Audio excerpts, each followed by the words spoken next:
तो हाय दोस्तों, और कैसे हैं आप लोग। तो दोस्तों आज हम एक सबसे इम्पोर्टेंट टॉपिक जो कि है प्लांट वाटर रिलेशनशिप, जो हमारा प्लांट फिजियोलॉजी का पार्ट है उसी में से लिया है, और वो सबसे इम्पोर्टेंट क्वेश्चन है। तो दोस्तों आप सब देख ही रहे होंगे, ये जो है ये है वाटर पोटेंशियल। तो दोस्तों आज हम पढ़ेंगे वाटर पोटेंशियल के बारे में, जो कि लगभग सभी एग्जामों में कहीं ना कहीं तो एमसीक्यू हो, शॉर्ट क्वेश्चन वाला क्वेश्चन चला ही आता है। वो चाहे ग्रेजुएट लेवल पे हो, सीबीएसई लेवल पे हो, 12th लेवल पे हो, ये क्वेश्चन आता ही है। तो दोस्तों आज हम वाटर पोटेंशियल के बारे में डिस्कस करेंगे। चलिए हम सबसे पहले जान लेते हैं कि वाटर पोटेंशियल आखिर है क्या। वाटर का मतलब दोस्तों H2O हम सब जानते हैं, पोटेंशियल यानी एबिलिटी, और सही में बोले तो काबिलियत, क्षमता। तो दोस्तों यहाँ पे किसकी क्षमता की बात हो रही है? यहाँ पे बात हो रही है वाटर की क्षमता की। तो वाटर क्या कर सकता है, कितनी तेजी से कर सकता है, इसी के बारे में हम पढ़ेंगे। तो दोस्तों क्षमता यानी कि काबिलियत के बारे में अगर हम समझें तो एक एग्जांपल लेते हैं कि अगर 1 किलोमीटर को मैं सिर्फ 30 मिनट पे दौड़ सकता हूँ, तो ये मेरी काबिलियत हुई कि मैं 1 किलोमीटर को 30 मिनट पे कवर कर सकता हूँ। इसी तरीके से वाटर की भी कुछ पोटेंशियलिटी पावर होती है, कुछ एबिलिटी होती है, तो उसी के बारे में हम पढ़ेंगे। तो वो किन एबिलिटी, किन पोटेंशियलिटी के बारे में बात करते हैं, तो वो बात करते हैं वाटर के मूवमेंट को, कि वाटर तेजी से, कितनी तेजी से फ्रीली एक मीडियम में ट्रैवल कर सकता है, वो पोटेंशियलिटी को वाटर पोटेंशियल कहते हैं। तो दोस्तों उसी के आधार पर अगर हम इसका डेफिनेशन लिखें तो water potential is defined as it is the movement of free water molecule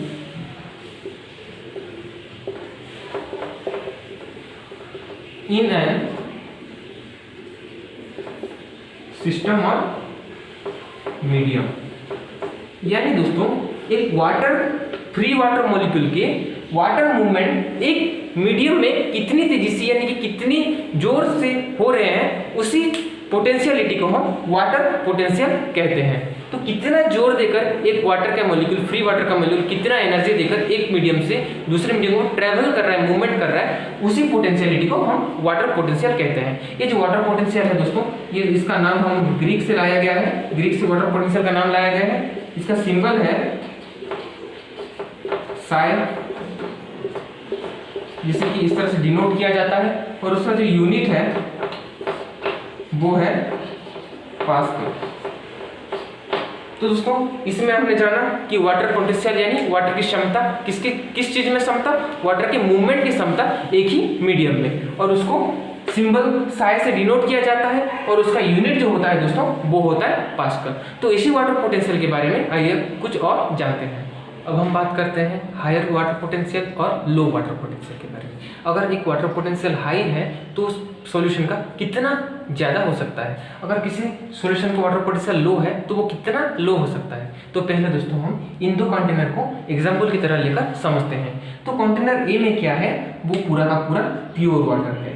तो अगर दोस्तों एक ही कंटेनर में, एक ही मीडियम में अगर ज़्यादा प्योर वाटर होंगे तो वो 100% यानी कि हाई वाटर पोटेंशियल होगा, उसका वाटर पोटेंशियल कितना होगा, हाई होगा। और दोस्तों अगर किसी कंटेनर, जैसे कि कंटेनर बी में वाटर प्लस इम्प्योरिटी यानी कि सॉल्वेंट है, दोनों को मिलाकर है, तो उसका वाटर पोटेंशियल कितना होगा, लो होगा, जाहिर सी बात है लो होगा। तो दोस्तों ऐसा होता क्यों है, आइए हम समझते हैं। तो दोस्तों पहले हम जान लेते हैं कि अगर एक वाटर का मॉलिक्यूल है, तो अगर वाटर के मॉलिक्यूल हम, जो ये हो गया O और ये हो गया H हाइड्रोजन, और वाटर के मॉलिक्यूल को दोस्तों अगर हम छोड़ दें तो वो क्या करते हैं, वो मूवमेंट करते हैं, मूवमेंट करते हैं। मूवमेंट होता क्यों है, जाहिर सी बात है दोस्तों, अगर मूवमेंट होता है तो उसमें कुछ काइनेटिक एनर्जी होगी, काइनेटिक एनर्जी होगी। अगर दोस्तों काइनेटिक एनर्जी है तो काइनेटिक एनर्जी को हम फ्री एनर्जी भी कह सकते हैं, जिसके द्वारा कि एक मॉलिक्यूल को ताकत मिलती है किसी दूसरे जगह पे मूवमेंट करने के लिए। तो दोस्तों जितने खाली मॉलिक्यूल्स, जितने प्योर वाटर यानी कि प्योर मॉलिक्यूल ऑफ H2O होंगे, उतना ही ज्यादा फ्री एनर्जी होगा। जितना प्योर वाटर मॉलिक्यूल उतना ही ज्यादा फ्री एनर्जी, जितना फ्री एनर्जी दोस्तों उतना वाटर पोटेंशियल। तो ये हो गया फैक्ट कि जितना प्योर मॉलिक्यूल होंगे उतना ही ज्यादा फ्री एनर्जी यानी कि काइनेटिक एनर्जी होगा, और उसी मीडियम का उतना ही ज्यादा वाटर पोटेंशियल होगा। अगर हम बात करते हैं इम्प्योर वाटर की, इम्प्योर वाटर में क्या है दोस्तों, सॉल्यूट, यानी कि जो हमारे सॉल्यूट है वो प्रेजेंट है। वो क्या करते हैं, वाटर के मॉलिक्यूल को रेस्ट्रिक्ट करते, पकड़ के जकड़ के रख लेते हैं और मूवमेंट करने नहीं देते हैं।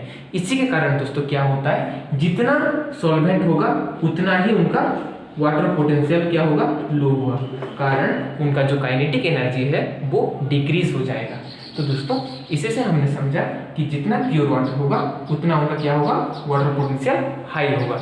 जितना इम्प्योर वाटर होगा, जितना उसमें सॉल्यूट ऐड होंगे उतना ही लो फ्री एनर्जी होगा, और जितना लो फ्री एनर्जी होगा उतना ही वाटर पोटेंशियल जो है वो लो होगा। तो ये हो गया दोस्तों कॉन्सेप्ट कि जो वाटर पोटेंशियल होता है वो प्योर वाटर का हाई होता है, और जो इम्प्योर वाटर का जिसमें सोल्यूट ऐड होता है उसमें वाटर पोटेंशियल लो होता है। तो दोस्तों बात अब ये आती है कि अगर वाटर पोटेंशियल हाई है तो कितना हाई है, और लो है तो कितना लो है। तो दोस्तों सबसे हैरान करने वाली बात और सबसे ज़्यादा इंपॉर्टेंट पॉइंट ये है कि वो जो the highest value of water potential is 0। आप ये बात अपने दिमाग में बसा लीजिए, क्योंकि ये क्वेश्चन हमेशा आता है कि जो वाटर पोटेंशियल का हाईएस्ट वैल्यू कितना है, वो होता है 0। अब ये हो गई बात कि 0 कैसे किसी का हाईएस्ट हो सकता है। तो दोस्तों इसके लिए हम एग्जाम्पल लेते हैं। तो मान लीजिए कि दो व्यक्ति हैं, एक के पास रुपए हैं और दूसरे के पास कुछ भी पैसा नहीं है। तो दोस्तों इन सबसे ज़्यादा फ्री होगा कौन, जिसके पास पैसा है वो होगा कि जिसके पास पैसा नहीं है वो होगा। तो दोस्तों बात ये है कि जिसके पास पैसा है वो कभी भी फ्री नहीं होगा, वो हमेशा टेंशन में ये रहेगा कि इस पैसे को मैं क्या करूं, क्या खरीदूं, क्या बनाऊं, क्या करूं। और जिसके पास पैसा नहीं है वो सबसे ज़्यादा टेंशन फ्री होगा। तो इसी एग्जाम्पल को रिलेट करते हुए हम दोस्तों ये समझते हैं कि जब वाटर के पास सबसे मैक्सिमम वैल्यू 0 होती है, जब से उसका मैक्सिमम वाटर पोटेंशियलिटी 0 होती है, तब भी वो ज़्यादा फ्री होता है, और जो वो ज़्यादा फ्री होता है उसका प्योर वाटर का पोटेंशियलिटी हाई होता है। और जब उसी पोटेंशियलिटी आगे या पीछे होता है, यानी कि जब हम सॉल्यूट ऐड करते हैं उसका पोटेंशियलिटी लो हो जाता है। तो दोस्तों इससे हमने जाना कि जो वाटर पोटेंशियलिटी होती है वो हाईएस्ट वैल्यू होती है 0, और जब हम उस प्योर वाटर में कुछ सॉल्वेंट यानी कि कुछ इम्प्योरिटीज ऐड करते हैं उसकी वाटर पोटेंशियलिटी घट के लो हो जाती है। तो अब बात करते हैं हम वाटर के मूवमेंट को प्लांट के अंदर। तो दोस्तों प्लांट के अंदर वाटर का मूवमेंट कैसा होता है, इसी को अब हम स्टडी करेंगे। तो दोस्तों ये रहा मूवमेंट ऑफ वाटर। तो दोस्तों एक बात आप याद कर लीजिए, जो कि आप +2 में पढ़े होंगे या कहीं भी पढ़े होंगे, ऑस्मोसिस प्रोसेस। किसी भी ऑस्मोसिस प्रोसेस में होता क्या है कि the water molecule will be travel और movement from a higher concentration to lower concentration. तो वाटर का मूवमेंट कैसा होता है, हायर कॉन्सेंट्रेशन से लोअर कॉन्सेंट्रेशन को ट्रैवल होता है क्या, वाटर। तो दोस्तों उसी प्रोसेस को हम एक एक्सपेरिमेंट के थ्रू समझते हैं। तो दोस्तों हमने क्या कर लिया, एक जगह ले लिया हम क्या, प्योर H2O प्योर वाटर, और दूसरी जगह ले लिया इम्प्योर H2O यानी कि इम्प्योर वाटर ले लिया।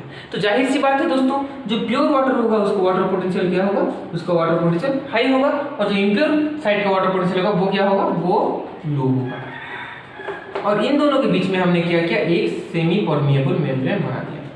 तो अब क्या होगा, ऑस्मोसिस प्रोसेस में होता क्या है कि हायर कॉन्सेंट्रेशन से लोअर कॉन्सेंट्रेशन की तरफ वाटर के मॉलिक्यूल का मूवमेंट होता है। तो उसी तरीके से वाटर पोटेंशियल में क्या होता है, हायर वाटर पोटेंशियल से लोअर वाटर पोटेंशियल की तरफ हमारा वाटर के मॉलिक्यूल ट्रैवल करते हैं। कब तक, जब तक कि एक इक्विलिब्रियम मेंटेन ना हो जाए। तो हम लिख सकते हैं the water molecules will travel और move from higher water potential to lower water potential until a equilibrium is made। तब तक जब तक कि इक्विलिब्रियम मेंटेन ना हो जाए। तो दोस्तों यहाँ में क्या होगा, यहाँ पे जो प्योर हायर कॉन्सेंट्रेशन यानी कि हायर पोटेंशियल वाटर मॉलिक्यूल है वो क्या होंगे, लोअर पोटेंशियल की तरफ अट्रैक्ट होकर ट्रैवल करेंगे। कब तक, जब तक कि इनमें एक इक्विलिब्रियम मेंटेन ना हो जाए। किन किन के बीच, प्योर वाटर और इम्प्योर वाटर के बीच।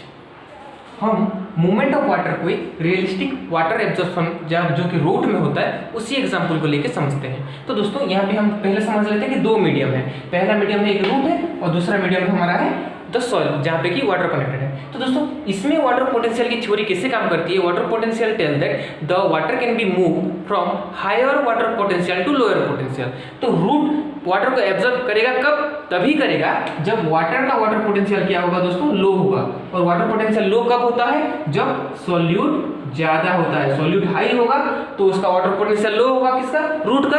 और तब हमारे जो सॉइल में जो वाटर है उसी वाटर का पोटेंशियल क्या होगा? हाई होगा। हाई वाटर पोटेंशियल यानी जो हमारा सॉल्वेंट होगा वो कम होगा, लो होगा, और इसका जो सॉल्वेंट होगा वो हाई होगा। तब क्या होगा दोस्तों? The water will be travel from higher potential to lower potential, यानी वाटर क्या करेगा? रूट में एब्जॉर्ब होगा। किसके थ्रू? एक सेमी परमेबल, ये हो गया इसका सेमी परमेबल मेम्ब्रेन, जिसके थ्रू की वाटर क्या होगा? हायर कॉन्सेंट्रेशन से दोस्तों लोअर कॉन्सेंट्रेशन को क्या होगा? ट्रैवल होगा। तो दोस्तों जब लोअर कॉन्सेंट्रेशन में ट्रैवल होगा तो वाटर क्या होगा? फिर ट्रांसफर हो जाएगा ऊपर को ट्रांसफर हो जाने के बाद फिर से ये क्या होगा? फिर से लो हो जाएगा। जब फिर से लो होगा फिर क्या करेगा?